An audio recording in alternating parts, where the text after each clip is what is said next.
फिर साइंटिस्ट कहते हैं कि हम ऐसी खोज कर रहे हैं कि आदमी कभी मरेगा ही नहीं, आदमी हमेशा जिंदा रहेगा। अरे ऐसी कोई भी खोज नहीं है जो आदमी की मृत्यु को टाल सके। जन्म, मृत्यु, व्याधि, बीमारियां और बुढ़ापा, ये चार चीज ऐसी है जो कभी भी मिट नहीं सकती, हमेशा रहेंगी।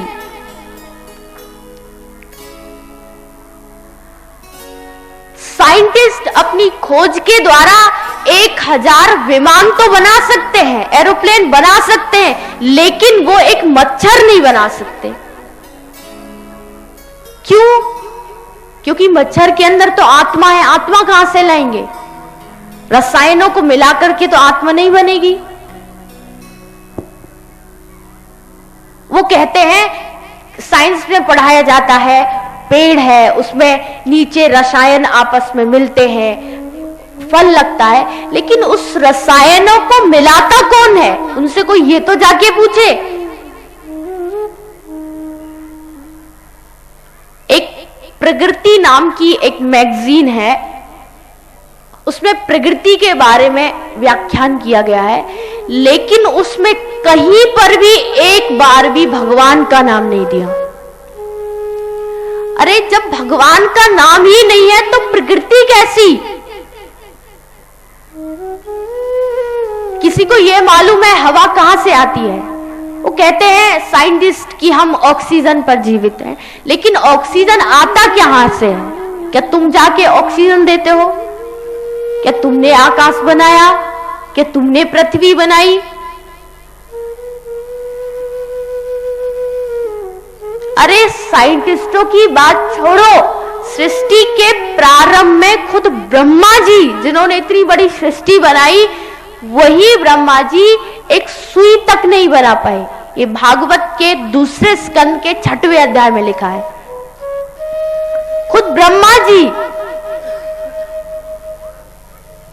तो ब्रह्मा जी फिर भगवान कृष्ण की शरण में गए, उनसे प्रार्थना की, भगवान ने कृपा की, तब जाकर के वो इतनी बड़ी सृष्टि की रचना कर पाए। उसी तरह ये साइंटिस्ट भी कुछ भी कर सकते हैं, सूर्य पर जा सकते हैं, दूसरे ब्रह्मांडों पर जा सकते हैं, लेकिन अगर ये भगवान का नाम ले, भगवान का सहारा ले, तभी ये संभव हो सकता है। लेकिन आजकल तो जो थोड़ा बहुत पढ़ लिख जाता है, डॉक्टर बन गया, साइंटिस्ट बन गया, इंजीनियर बन गया, तो कहता है मैं भगवान को नहीं मानता। अरे भगवान को तुम नहीं मानते वो अलग बात है, लेकिन भगवान हर जगह व्याप्त है। भगवान की माया का कोई भी पार नहीं पा सकता है।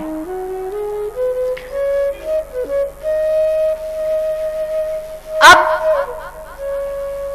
मैं, आप सभी लोग यहाँ आए हैं, तो आप सबके घर में बच्चे भी होंगे, सबके घर होते हैं, तो बच्चों के बारे में कुछ बताना चाहती हूँ कि आजकल की आदमी की जो लाइफ है वो इतनी फास्ट हो चुकी है कि उससे ये नहीं मालूम कि संसार में हो क्या रहा है।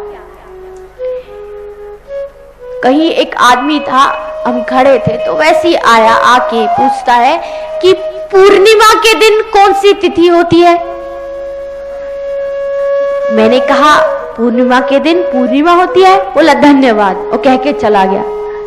अब बताओ, उनको ये भी नहीं मालूम कि पूर्णिमा ही तिथि है, तो पूर्णिमा के दिन कौन सी तिथि होगी? इतना बिजी है, मालूम ही नहीं है कि मैं पूछ क्या रहा हूं। आजकल के माता पिता, गांवों में थोड़ा कम है, लेकिन शहरों में बाहर जाके देखो, माँ जॉब करती है, पिता जॉब करता है, बच्चा घर में अकेला बेचारा पड़ा रहता है, मालूम नहीं है मम्मी पापा कब आएंगे। पूछो मम्मी पापा कहाँ हैं, तो मम्मी तो गई है किटी पार्टी में, पापा गए हैं बिजनेस की किसी मीटिंग में, मालूम ही नहीं है। अरे जब तक बच्चों को समय नहीं दोगे, बच्चों को अच्छे संस्कार नहीं दोगे, तो कैसे तुम ये उम्मीद रखते हो कि बड़ा होके हमारा बच्चा हमारी सेवा करे? क्यों उम्मीद रखते हो? आज खुद के तो माँ बाप पड़े हैं वृद्धाश्रम में और बच्चों को समझाते हैं, बेटा माँ बाप की सेवा करते हैं, माँ बाप की पूजा करते हैं। अरे खुद माँ बाप की पूजा नहीं करोगे तो बेटा, तुम्हारा बेटा क्यों करेगा? बच्चों को समझाओ मत, बच्चों को करके दिखाओ। बच्चों को बोलोगे कि बेटा ये करो वो करो तो नहीं मानेंगे, लेकिन करके दिखाओगे तो बच्चा भी 100 बार सोचेगा, हमारे माँ बाप जो कर रहे हैं क्यों ना हम भी वो करें।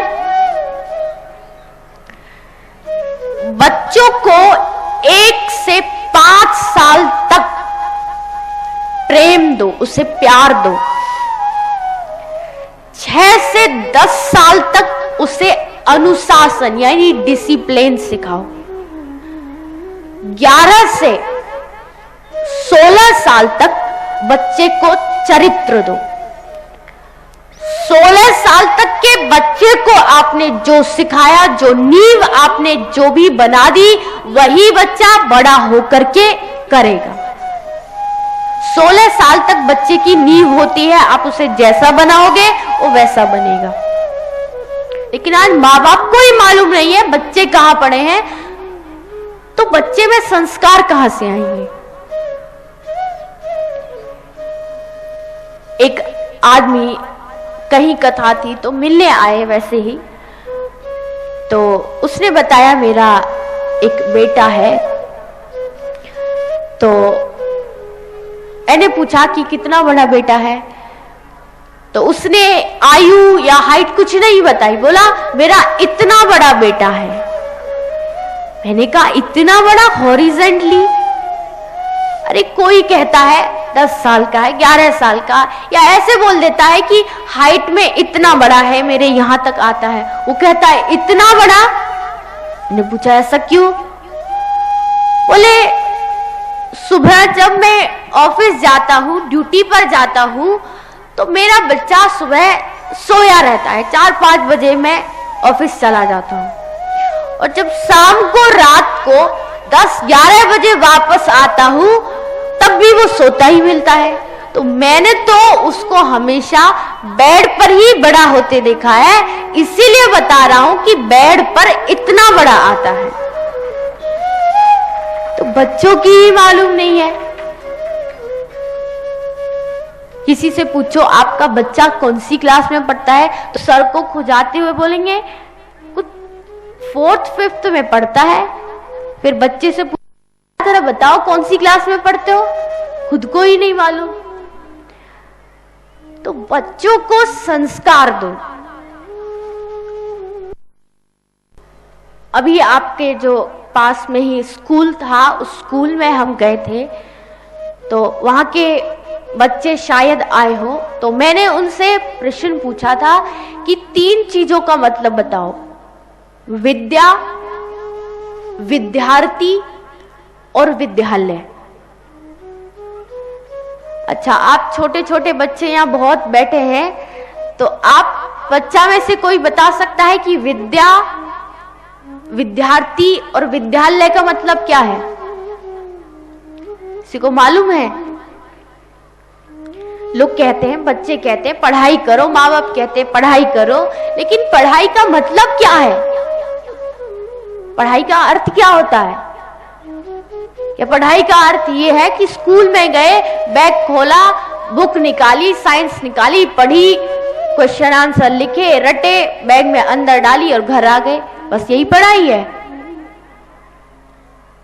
विद्या का अर्थ है अच्छा बनना। विद्या का अर्थ ये नहीं है कि जो स्कूल में पढ़ाया जाता है वो ही पढ़ लिया बाकी हो गया। पढ़ाई का अर्थ है अच्छा बनना, अच्छे गुण अपने अंदर लाना। केवल ये स्कूल में फर्स्ट आ गए, नंबर अच्छे ले आए, इसी से बच्चा अच्छा नहीं बनता है। पढ़ो लेकिन संस्कार अपने अंदर रखो।